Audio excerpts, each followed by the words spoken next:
इस समय आप लोग देख रहे हैं कि ईरान और इजराइल की दुश्मनी की खूब चर्चाएं हो रही हैं। अब बात आती है कि ईरान और इजराइल के बीच दुश्मनी कितनी पुरानी है, इसके बारे में बात करते हैं, जानते हैं। और देखिए, ये हमारी प्यारी पृथ्वी है, इसमें आप देखें एशिया में ये हमारा प्यारा भारत है। ये आप लोगों को ईरान देखने को मिल रहा है, ये आप लोगों को इजराइल देखने को मिल जाएगा। और ईरान और इजराइल के बीच की दूरी 2000 किलोमीटर से ज़्यादा है, आप समझ रहे हैं, फिर भी दुश्मनी बनी हुई है। तो इजराइल ईरान में खूनी प्रतिद्वंदिता सालों से चली आ रही है और इस प्रतिद्वंदिता की तीव्रता भू राजनीतिक हालात पर घटती बढ़ती रहती है और इसकी नब्ज मध्य पूर्व में अस्थिरता के मुख्य स्रोतों में से एक बन गई है।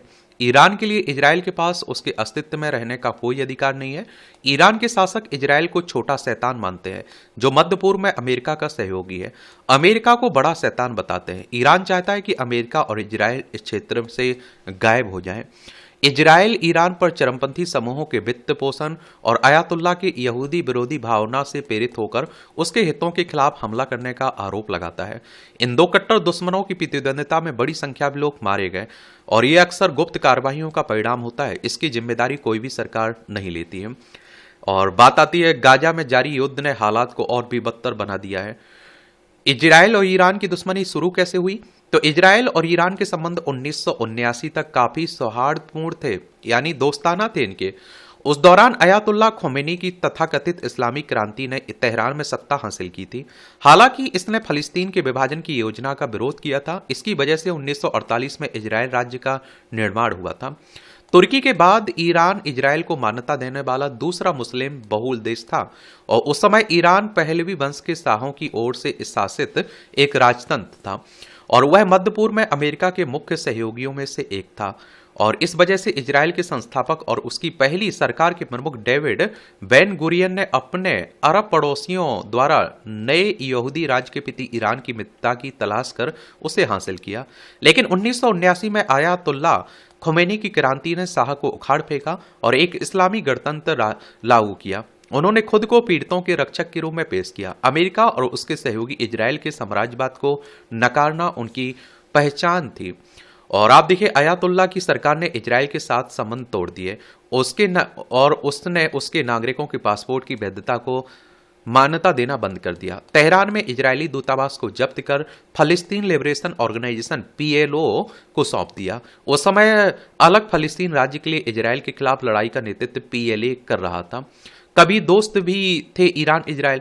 विश्लेषक करने वाले इंटरनेशनल क्राइसिस ग्रुप में सेंटर में ईरान प्रोग्राम के निदेशक अली वेज ने बीबीसी मुंडो से बात की। उन्होंने बताया कि इजराइल के प्रति शत्रुता नई ईरान सरकार का एक आधार थी, क्योंकि उसके कई नेताओं ने फलस्तीनियों के साथ लेबनान जैसी जगहों पर गुरेला युद्ध में प्रशिक्षण और भाग लिया था। उनके मन में उनके प्रति बहुत सहानुभूति थी।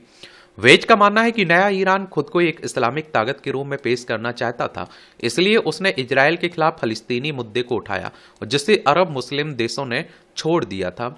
और इस तरह खोमेनी ने फलस्तीनी मुद्दे पर अपना दावा पेश करना शुरू कर दिया और इसके बाद तेहरान में बड़े फलस्तीनी समर्थक प्रदर्शन आम बात हो गई। इन समर्थनों को सरकार का समर्थन हासिल था।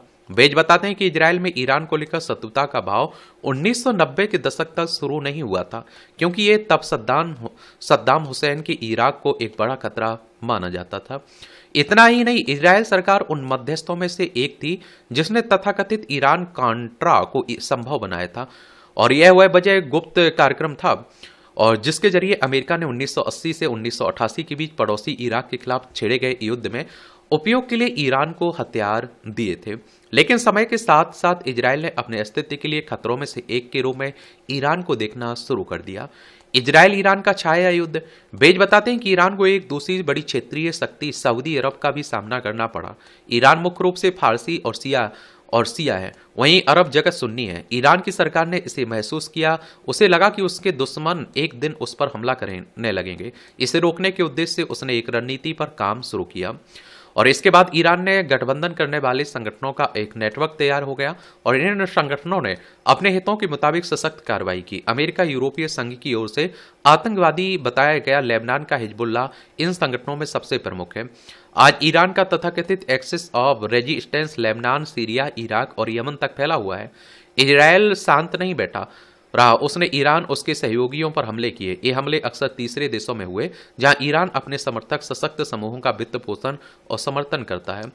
ईरान इजराइल की लड़ाई को छाया युद्ध बताया गया क्योंकि दोनों देशों ने कई मामलों में अपनी भूमिका आधिकारिक तौर पर स्वीकार किए बिना एक दूसरे पर हमले किए। ईरान से जुड़े इस्लामिक जिहाद समूह ने ब्यूनस आयर्स में इजरायली दूतावास को उड़ा दिया था। इसमें 29 लोगों की मौत हो गई थी और इससे कुछ ही समय पहले हिजबुल्लाह नेता अब्बास अल मुसावी की हत्या कर दी गई थी। इस हमले के लिए इजरायल की खुफिया एजेंसी को जिम्मेदार ठहराया गया था। ईरान का परमाणु कार्यक्रम।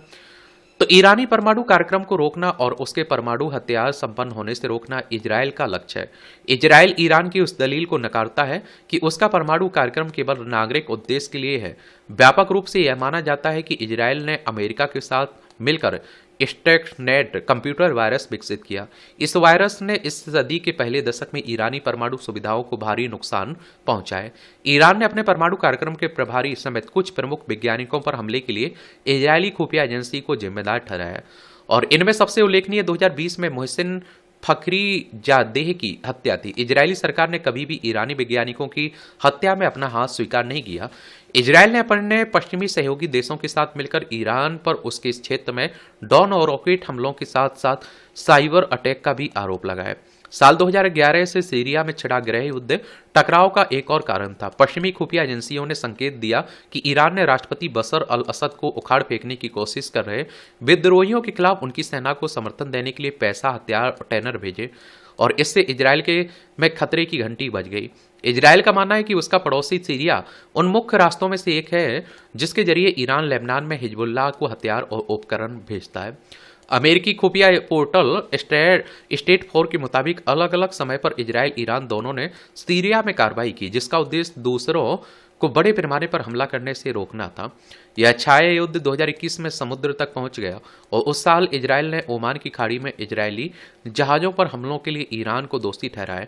वहीं ईरान ने इजरायल पर लाल सागर में उसके जहाजों पर हमले करने का आरोप भी लगाया। हमास का इजरायल पर हमला।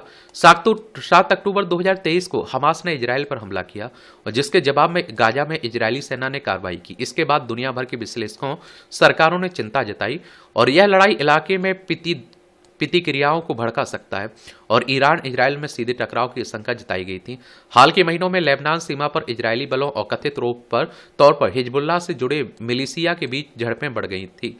वेस्ट बैंक के कब्जे वाले क्षेत्रों में फलिस्तीनी प्रदर्शनकारियों के साथ भी झड़पें हुई और ये आप देखते हैं कि अभी हाल ही में इजरायल ने क्या बड़े पैमाने पर लड़ाई से परहेज किया था। ईरान की ओर से ड्रोन और मिसाइलें छोड़े जाने की साथ ही यह बदल गया और बेच के मुताबिक विडंबना यह है कि अब कोई भी बड़े पैमाने पर संघर्ष नहीं चाहता है। गाजा में हमास के खिलाफ युद्ध 6 महीने से चल रहा था उस समय और आप देखेंगे इस तरह से आप देखेंगे कि ये दुश्मनी इनकी शुरू हुई और ऐसा माना जा रहा है कि अब जो अभी हाल ही में इजरायल का ईरान पर जो हमला हुआ है इसमें खामनेई मारे गए जो ईरान के सर्वोच्च नेता थे।